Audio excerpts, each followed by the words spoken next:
জামাত বিএনপির নতুন ঐক্যের রূপরেখা প্রায় চূড়ান্ত। It's very significant discussion. দর্শক, প্রফেসর ইউনূস নিজে চাচ্ছেন, এটা গোপন খবর, যে বিএনপি জামাত ঐক্যবদ্ধ হোক, তারা জাতীয় সরকার গঠন করুক।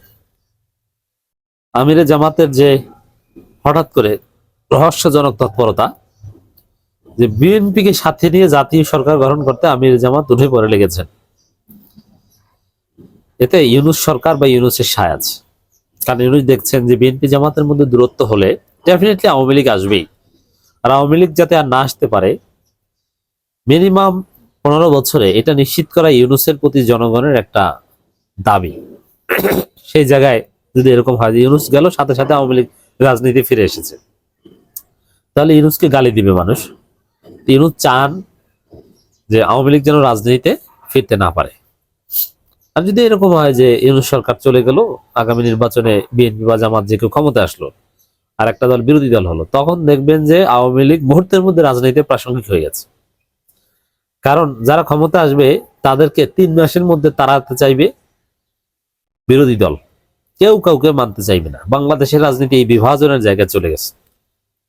সেই জায়গায় ঐকমত্য কমিশন অনেক কিছু ইউজ করেছেন, কিন্তু তারপরও পরিস্থিতি ততটা উন্নত হয়নি। যার ফলে ইউনূস সরকার দেখছেন যে না, বিএনপি জামাতকে ঐক্যবদ্ধ করতে না পারলে আমার যে সংস্কার, এই ঐকমত্য কমিশন, আওয়ামী লীগ নিষিদ্ধকরণ, এগুলো কোনো কিছুর সুফল পাবো না।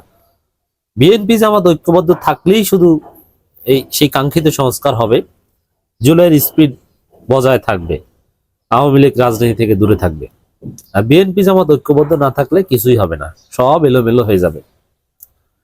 তো এইটাই হচ্ছে রাজনীতি। এটা ইউনূস সিরিয়াসলি ফিল করেছে, যার ফলে ডেফিনেটলি ইউনূস জামাতকেও বলেছেন, তারেক রহমানকেও বলেছেন যে আপনারা 2 দল মিলে ঐক্যবদ্ধ হন। আপনারা কিভাবে ঐক্যবদ্ধ হবেন এটা আপনারা খুঁজে বের করেন। 2 দল ঐক্যবদ্ধ হন, নইলে কিন্তু বিপদ আছে। এরপর আমিরে জামাত নিজের থিওরি দিলেন যে ঐক্যবদ্ধ হওয়ার রাস্তা হচ্ছে, আমরা এই যে আমিরে জামাত সাক্ষাৎ করেছেন, গুলশান কার্যালয়ে গিয়েছেন, ওটা শোক জানানো যতটা না, তার চেয়ে বেশি পলিটিক্যাল।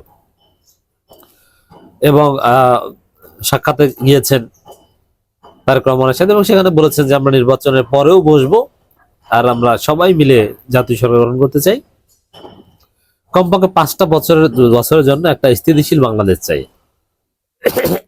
এই যে কথা, এটা মূলত তারেক রহমানের সাথে মিলে জাতীয় সরকার গঠনের একটা চিন্তা। এমনকি আমি জামাতের এই উদারতাও আছে, কেউ কেউ ভাবছেন যেমন জামাত যদি সংখ্যাগরিষ্ঠতাও পায়, প্রধানমন্ত্রী বা প্রেসিডেন্ট 2টা পদের একটা বিএনপিকে দিয়ে দিবে তারা।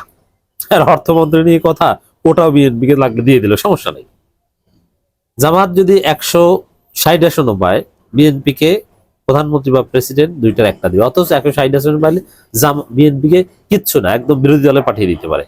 কিন্তু তারপরও জামাতের সিদ্ধান্ত, এটা আমি জেনে বলছি, সবাইকে নিয়ে জাতীয় সরকার গঠন করে। বিএনপিকে, এখন বিএনপির মতো দল তাদের পরাজিত করে জামাত 160 আসন পেলেও তাদেরকে প্রধানমন্ত্রী, প্রেসিডেন্ট বা উপপ্রধানমন্ত্রী পদ ক্রিয়েট করে কিছু একটা দিবে, এতটা উদারতা জামাতের আছে। তো এটা আমিরে জামাতের থিওরি।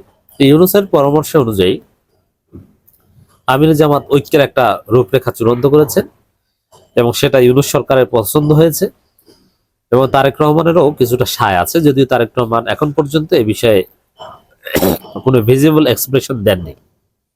তবে আমরা যেটা জানতে পেরেছি, তারেক রহমান বিএনপি জামাতের সাথে ঐক্য চান, কারণ তিনি নিজেও দেখছেন তার একার পক্ষে সম্ভব না, বিএনপি জিততেই পারবে না, আর জিততে পারলেও দেশ চালানো একের পক্ষে সম্ভব না। একটা মজার কথা বলি ফাঁকে, জামাতের অর্থমন্ত্রী কি হবে এটা জামাই কোটার ভাড়াটিয়ে বুদ্ধিজীবী প্রশ্ন তোলেন, তার মাথা খারাপ।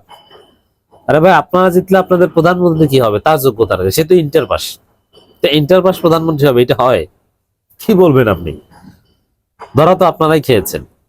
যাই হোক, এই যে বিএনপি জামাত মিলে একটা জাতীয় সরকার গঠন করবে, নির্বাচনের আগে অনৈক্য দূর করবে, ছাত্র দল শিবিরকে কাঁধে কাঁধ মিলে কাজ করার নির্দেশনা, ছাত্র দলের বট পেজ গুলো বন্ধ করে দেওয়ার নির্দেশনা, এবং জামাতকে রাজাকার বা ওই টাইপের ওগুলো গালি টালি দিতে না দেওয়ার একটা নির্দেশনা তারেক রহমানের গোপনে দিয়েছে এটা, এবং ফজু পাগলা এদেরকে অনেকটা থামিয়ে দিয়েছেন তারেক রহমান। দেখেন ফজু পাগলাকে, তারেক রহমান দেশে এসেছেন, ফজু পাগলাকে দেখছেন কোথাও?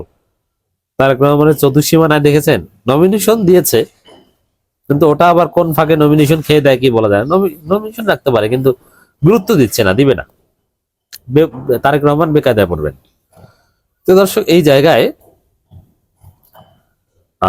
একটা বিরল দৃষ্টান্ত স্থাপন করছেন আমিরে জামাত আর ডক্টর ইউনূস। আমিরে জামাত যে থিওরি নিয়ে গিয়েছেন এটা তিনি স্টার্ট করেছেন এবং জোরালোভাবে কাজ চালিয়ে যাচ্ছেন। আমিরে জামাত কোমর সোজা করে এই বিএনপি জামাত ঐক্য বাস্তবায়নে মাঠে নেমেছেন। ইউনূস সরকার আলহামদুলিল্লাহ বলে সেটা মেনে নিচ্ছে। আসিফ নজরুল আলহামদুলিল্লাহ লিখেছে, মোস্তফা সরোয়ার ফারুকী অ্যাপ্রিশিয়েট করছে। ইউনূস নিজেও মিটি মিটি হাসছেন যে না, এবার টেকসই কিছু হবে, ভালো কিছু হবে।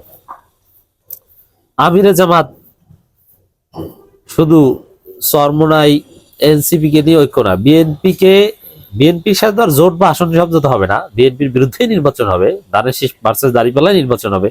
কিন্তু এর মধ্যে কিভাবে ঐক্য কায়েম করা যায় এই থিওরি বাস্তবায়ন করছেন। তার অংশ হিসেবে আমিরে জামাতের নানান কার্যক্রমের লেটেস্ট এডিশন আপনাদের সামনে এখন ছোট করে বিশ্লেষণ করছি। কল্যাণ রাষ্ট্র গড়তে বিভক্তি ভুলে ঐক্যবদ্ধ হতে হবে, এটা হচ্ছে আমিরে জামাতের বক্তব্য। এখন জামাত চায় বাংলাদেশ, সিঙ্গাপুর, তাইওয়ান, দক্ষিণ কোরিয়ার মতো হোক।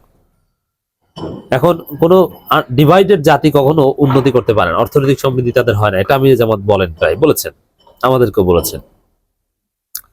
আর ডিভাইডেড জাতি মানে কি? এই বিএনপি জামাতের মধ্যে এখন যে পরিমাণ ডিভিশন, ওইটা রাখলেও বাংলাদেশ তাইওয়ান হবে না, দক্ষিণ কোরিয়া হবে না। এই জন্য বিএনপি জামাতের মধ্যে ঐক্য হতে হবে অর্থনৈতিক স্বার্থে। জামাত চাই এটা, ইউনূসও চাই এটা, যে বিএনপি জামাত একটা জাতীয় সরকার গঠন করে স্থিতিশীলতা কায়েম করেন। আমি ইউনূস আজই হেল্প করব, বাংলাদেশকে একদম সিঙ্গাপুর, দক্ষিণ কোরিয়ার মতো বানিয়ে দিব, আপনারা কাজ করেন। তো খেলা এই জায়গায় আছে দর্শক।